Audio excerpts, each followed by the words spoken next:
Topic for today's discussion is drug for rheumatoid arthritis. याद रखें कि फार्माकोलॉजी का कोई भी टॉपिक आप लोग पढ़ें तो उसको 4 हेडिंग्स में डिवाइड कर लिया करें। फर्स्ट ऑफ ऑल उस डिजीज़ का आप लोगों को इंट्रोडक्शन आना चाहिए, थोड़ा बहुत नो होना चाहिए। सेकंड जो चीज़ है वो उसके ड्रग के नाम या क्लासिफिकेशन वो आप लोगों को आनी चाहिए, उस ड्रग के मैकेनिज्म ऑफ एक्शन आना चाहिए। और फोर्थ नंबर पे याद रखें एडवर्स इफेक्ट या साइड इफेक्ट जो ड्रग काज कर रहा है वो आने चाहिए। ये 4 हेडिंग में डिवाइड करके आप फार्माकोलॉजी पढ़ोगे इंशाल्लाह कोई भी आपका टॉपिक, कोई भी एमसीक्यूज, कोई भी वाइवा का क्वेश्चन वो आपसे मिस नहीं होगा। ठीक है। सो रूमेटॉइड आर्थराइटिस का थोड़ा बहुत इंट्रोडक्शन आप लोगों को आना चाहिए। याद रखें कि ऑटोइम्यून डिसऑर्डर है, इसमें मल्टीपल सिस्टम इन्वॉल्व होते हैं। ठीक है। और क्रॉनिक कंडीशन है, इसकी इटियोलॉजी अननोन है, लेकिन ऑटोइम्यून डिसऑर्डर है तो उसमें इन्वायरमेंटल फैक्टर रोल प्ले करते हैं, जेनेटिक कंपोनेंट रोल प्ले करते हैं। बेसिकली जो टारगेट ऑर्गन है वो याद रखें साइनोवियल मेम्ब्रेन होती है ऑफ पेरिफेरल जॉइंट्स। मेनली इसमें याद रखें जॉइंट्स इन्वॉल्व होते हैं और स्मॉलर जॉइंट्स होते हैं पेरिफेरी के, जैसा कि रिस्ट के जॉइंट हो गए। ठीक है जी। अब होता क्या है इसमें, याद रखें पेन होगी, स्वेलिंग और जॉइंट डिफॉर्म हो जाता है रूमेटॉइड आर्थराइटिस में। इसकी पैथोफिजियोलॉजी याद रखें लंबी चौड़ी है, लेकिन बस 3rd ईयर के लेवल पे ये फार्माकोलॉजी में आप लोगों को सिर्फ ये पता होना चाहिए कि इसमें टी सेल्स, बी सेल्स और इन्फ्लेमेटरी साइटोकाइंस जो हैं वो इन्वॉल्व होते हैं, जैसे TNF और इंटरल्यूकिन 1। ठीक है। ये थोड़ा बहुत इंट्रोडक्शन आप लोगों को आना चाहिए। सेकंड जो मोस्ट इंपॉर्टेंट चीज़ है जो फार्माकोलॉजी में आप लोगों से पूछेंगे वो होते हैं ड्रग इन्वॉल्व, कौन कौन से ड्रग इन्वॉल्व होते हैं। तो याद रखें इसमें बेसिकली एनसेड्स और कॉर्टिकोस्टेरॉइड्स दिए जाते हैं, और सेकंड जो चीज़ है वो डीमार्ड्स हैं। ठीक है। एनसेड और कॉर्टिकोस्टेरॉइड्स की तो फर्दर कोई क्लासिफिकेशन नहीं है। डीमार्ड्स में एक छोटी सी क्लासिफिकेशन है बायोलॉजिक्स और नॉन बायोलॉजिक्स की। याद रखें बायोलॉजिक्स सिंपल वो होते हैं जो कि लिविंग ऑर्गेनिज्म से हम लोग डिराइव करते हैं, जैसे एनिमल्स हो गए, माइक्रो ऑर्गेनिज्म हो गए। नॉन बायोलॉजिक्स याद रखें आर्टिफिशियल होते हैं या सिंथेटिक होते हैं। सो उनमें नॉन बायोलॉजिक्स में मेथोट्रेक्सेट शामिल है, एज़िथ्रोपिन शामिल है और साइक्लोफॉस्फेमाइड शामिल है। और बायोलॉजिक्स में आप लोगों के पास TNF अल्फा एंटागोनिस्ट और इंटरल्यूकिन 1 एंटागोनिस्ट शामिल है।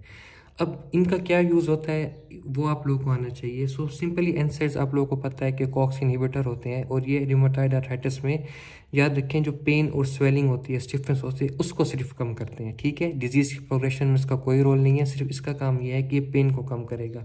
ठीक है। कुछ एनसेड्स के आप लोगों को नाम आने चाहिए, उसमें एस्पाइरिन शामिल है, इबुप्रोफेन शामिल है और डिक्लोफेनिक शामिल है। ठीक है।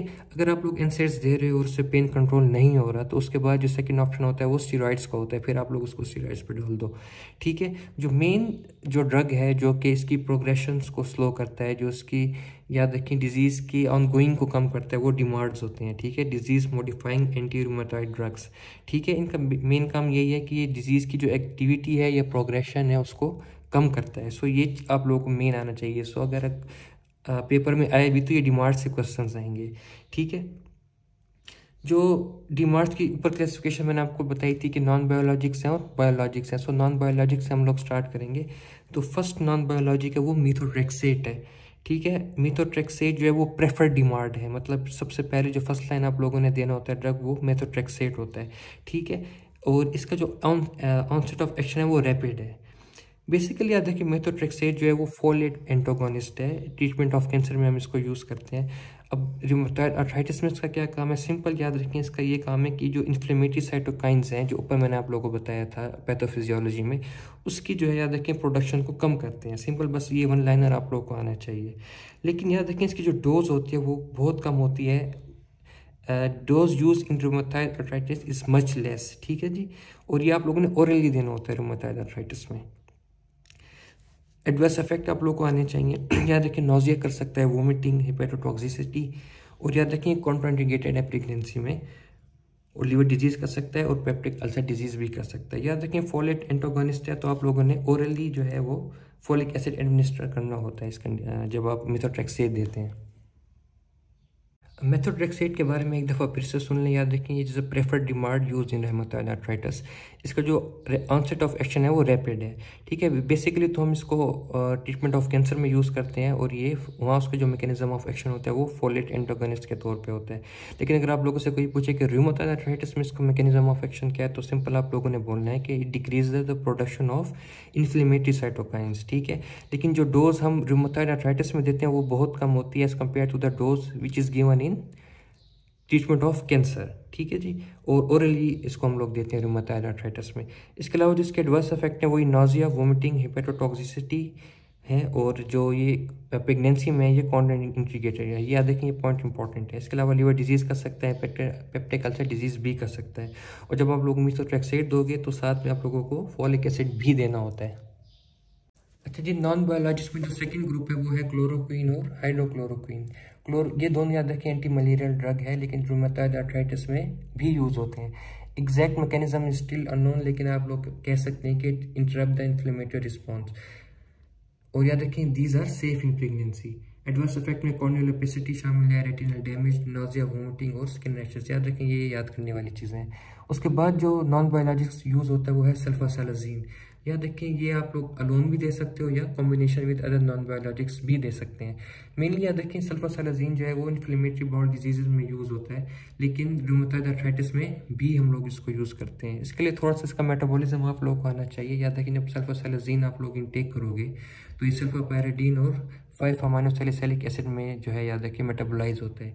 जो सल्फापायरिडीन है याद रखिए सर्कुलेशन में ऑब्जर्व होता है, और जो इन्फ्लेमेटरी साइटोकाइंस की प्रोडक्शन है जैसे इंटरल्यूकिन 1, TNF अल्फा, इसकी जो प्रोडक्शन को याद रखें वो इनहिबिट करता है। और हम लोग पैथोफिजियोलॉजी में पढ़ चुके हैं कि ये इन्फ्लेमेटरी साइटोकाइंस ही हैं जो रोल प्ले करते हैं रूमेटॉइड आर्थराइटिस में। ठीक है, जो इसका दूसरा मेटाबोलाइट है 5 अमाइनो सैलिसिलिक एसिड, याद रखें ये IBD में यूज़ हम लोग ज़्यादातर करते हैं। इसके साइड इफेक्ट में vomiting, diarrhoea, headache, skin rashes और ल्यूकोपीनिया शामिल है। इसके बाद जो हम नॉन बायोलॉजिक्स देते हैं वो है लेफ्लोनामाइड। याद रखिए मैं पैथोफिजियोलॉजी में आप लोगों को बता चुका हूँ कि टी सेल्स भी पैथोफिजियोलॉजी में रोल प्ले करते हैं। सो लेफ्लोनामाइड क्या करता है, it inhibit T cell proliferation. याद रखें आप इसको लोन भी दे सकते हो और कम्बिनेशन में भी दे सकते हो विद अदर रूमेटॉइड ड्रग्स। ठीक है, उसको भी आप लोग ओरल इंटेक करोगे। रूट ऑफ एडमिनिस्ट्रेशन याद रखें भी आप लोग को आनी चाहिए। साइड इफेक्ट में लूज स्टूल शामिल है, loss of hair, liver toxicity, leukopenia, skin rashes, ये आप लोग को आने चाहिए। इसके अलावा याद रखें कॉन्ट्राइंडिकेटेड है प्रेगनेंसी में और लैक्टेटिंग वुमेन में। गोल्ड कंपाउंड जो याद रखें दे आर एडमिनिस्टर पेरेंट्रली। इनका जो मैकेनिज्म ऑफ एक्शन है वो ये है कि gold act by altering the morphology and function of macrophages. So macrophages भी इसकी पैथोफिजियोलॉजी में रोल प्ले करते हैं रूमेटॉइड आर्थराइटिस की। इसके साइड इफेक्ट में डर्माटाइटिस है, इचिंग है, स्टोमाटाइटिस है और माउथ अल्सर्स है। याद रखें ये सारे थे नॉन बायोलॉजिक। इसमें सिर्फ एक ही सेफ है, वो है क्लोरोक्वीन और हाइड्रोक्लोरोक्वीन इन प्रेगनेंसी। याद रखें एमसीक्यूज में पूछा जा सकता है। जो सेकंड ग्रुप है रूमेटॉइड आर्थराइटिस में वो है बायोलॉजिक्स। याद रखें बायोलॉजिक्स का सिंपल मानी ये है कि they are obtain from micro organism like animal, human, micro organisms. इनका जो रूट ऑफ एडमिनिस्ट्रेशन है वो पेरेंटल रूट है। याद रखें नॉन बायोलॉजिक्स में हम लोग ज़्यादातर ओरली दे रहे थे, ये जो है वो पेरेंटल रूट के थ्रू एडमिनिस्ट्रेट होते हैं। ये आप लोगों ने जब यूज़ करने हैं जब नॉन बायोलॉजिक्स जो है वो रिस्पॉन्ड ना करो पेशेंट, तो जब ये ड्रग आप लोगों ने यूज़ करने हैं।